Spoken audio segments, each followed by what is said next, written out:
No Marketta, moi. Mä teen videoita manifestoinnista ja henkisestä heräämisestä ja nämä mun videot muuttaa maailmankuvan täysin, joten jos et ole siihen valmis, niin sitä ei kannata katsoa. Mutta jos aihe kiinnostaa, niin jatketaan. Ja mä muistutan, että muista aina tehdä omat päätelmät siitä, että mikä on sulle totta.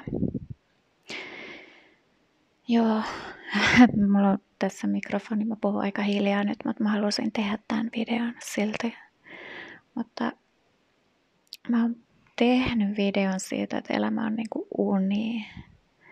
Ja tänään mä jotenkin sisäistin se niinku ihan eri tavalla vielä. Mä oon tehnyt paljon videoita just niinku siitä self-konseptista ja siitä riittävyyden tunteesta ja tänään mä sitten tai itse asiassa mä luin eilen semmoista Neville Goddardin kirjaa kuin Power of Awareness, suositus. Ja siitä mulle jäi niinku päähän pyörimään se, että mun sana on niinku Jumalan sana. Ja se pyöri mun päässä aamulla ja sit mä aloin niinku tavallaan niinku soothing myself, mitä se on, niinku rauhoittaa itseä ja ajattelevaa, käymään niinku läpi mielessä tätä maailmaa, että joo, mä tiedän, että mä luon tätä mun maailmaa ja mä tiedän, että kaikki on hyvin ja mä tiedän, että mä oon tarpeeksi ja tuli tosi monta juttua, että mä tiedän, että niinku kaikki on hyvin ja sit se tuli aivan siinä sivussa, että mä tiedän, että mä uneksin tämän kaiken.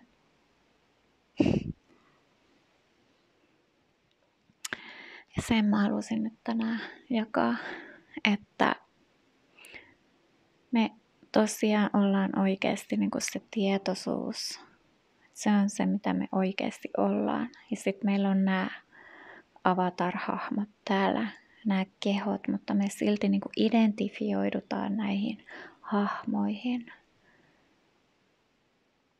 Ja me luullaan, että me ollaan ne. Mutta jos niin kuin mä aiemmalla videolla siinä elämä on niin kuin uni, taisin puhuakin siitä, että ihan yhtä lailla kuin yöllä nukkuu, niin se koko maailmahan aukeaa sinne ja me katsotaan sitä maailmaa, niin kuin sitä unimaailmaa, sillain tavallaan niin kuin jonkun hahmon silmistä.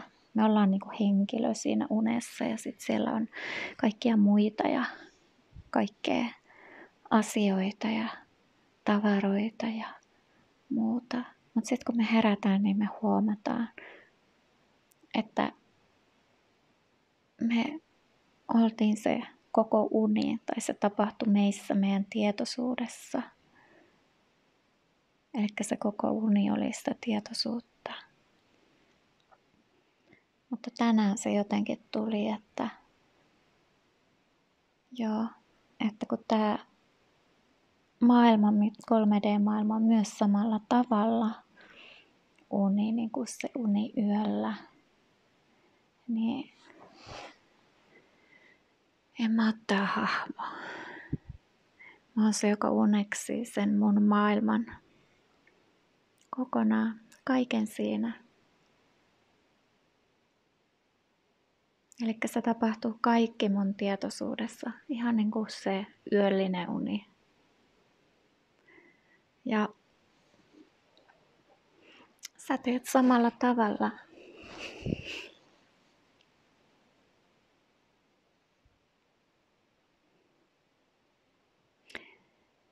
Elikkä se, silloin kun se niinku aukeaa, se on tosi niinku oikeasti vapauttava tunne, että ei ole semmoista ulkopuolista voimaa, koska on se tietoisuus. Et ihan niinku miettii, että miten se yöllä se uni tapahtuu.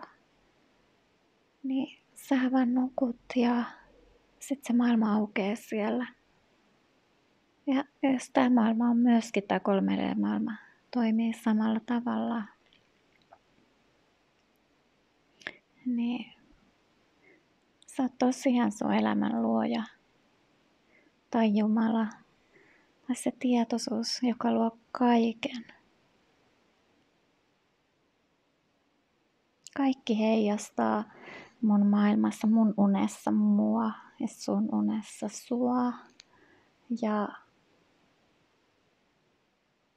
me voidaan sitten valita, että minkälaista identiteettiä me halutaan niin kuin uneksia sille meidän hahmolle, mitä me halutaan nähdä.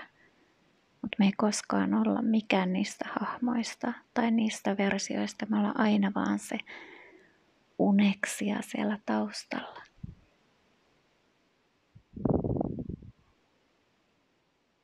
Okei. Jospa tää herättäisi hieman suakin. Joo, no mutta palataan taas. Oot rakas. Moi moi!